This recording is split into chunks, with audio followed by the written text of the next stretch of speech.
Halo guys, ini kita dari kelompok 9. Anak kelompok 9. Nah, jadi kita lagi OTW nih ke RW nih. Nanti kita videonya bakal lanjutin ya pas udah nyampe. Dadah. Halo guys, jadi sekarang kita udah di kantor desa. Kantor desa mana, Pak? Sukamurni Cilawu.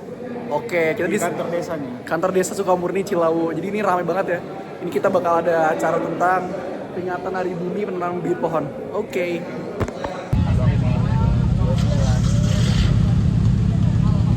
Lah kita gak lainnya man. Di sini kita ada konvoy ya. Nggak nyampe 10 menit. Halo guys, kita lagi naik mobil pickup. Jadi keadaannya sekarang lagi panas. Ini teman kita. Ini kelompok lain lah. Tapi dia bukan kelompok kita. Ya, seru.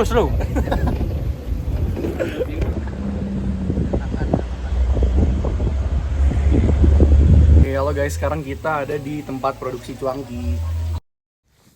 Halo semuanya, aku Omar dan di sini aku bakal menjelaskan dan merincikan secara lebih detail mengenai salah satu UMKM di Desa Sukamurni RW 05, yaitu perusahaan Pak Yudi yang dimana komoditas mereka tuh ada dua sebenarnya.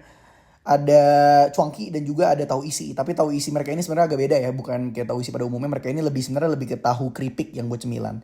Nah, di sini kita tapi lebih milih untuk memfokuskan ke observasi dan wawancara mengenai cuangki. Kenapa cuangki? Karena cuangki di desa ini lebih populer, nggak cuma di RW 05 dan banyak banget produsen cuangki di desa ini.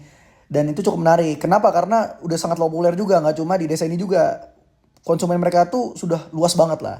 Nah, di sini kita lagi ada di rumah produksinya dan kita bisa lihat ya, karyawan-karyawan itu sudah sangatlah paham mengenai prosesi produksi dari awal dibentuk adonan, dikumpulkan, dipilah-pilah, dan kemudian digoreng, dan dibagi per batch-nya, mereka sudah sangatlah paham.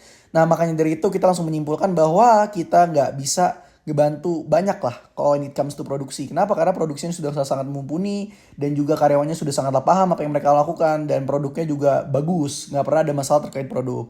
Nah, setelah itu kita diskusi lebih panjang lagi. Kita ngobrolin soal distribusi mereka, rantai distribusi mereka, supply chain mereka, dan mereka tuh udah kemana aja, mereka ngejual produk mereka, dan ternyata nggak kalah keren juga.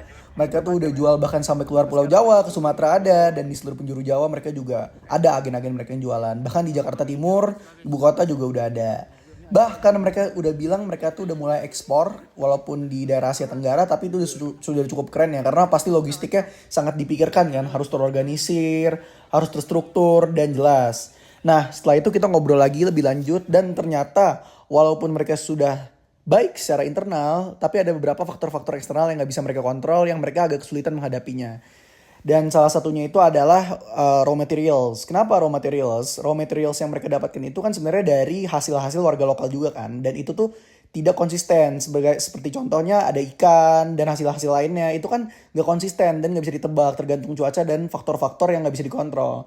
Nah, makanya dari itu kita sempat brainstorm dan kita coba-coba cari solusi. Kita tanya, kenapa gak kayak gini aja Pak? Gak gini karena bla bla bla bla bla bla bla bla. Ada alasannya. Sampai kita akhirnya menemukan suatu solusi yang ternyata Pak Yudi juga mempertimbangkan dan dia merasa juga ini cukup baik gitu. Yaitu kita sarankan untuk outsourcing. Outsourcing raw materials ke desa-desa tetangga. Kenapa?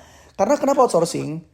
Karena kalau outsourcing kita tuh bisa meminimalisir kemungkinan untuk kemampuan kita memproduksi barang tersebut nggak sesuai dengan demand yang diminta.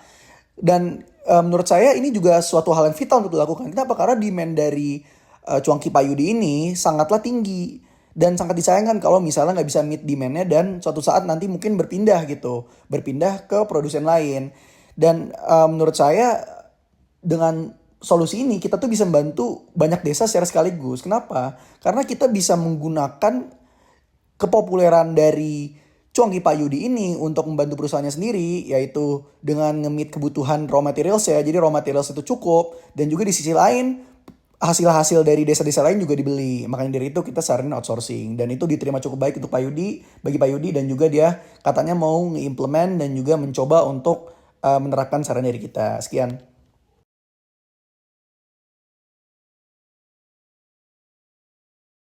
BT dan BT kita udah kelar guys.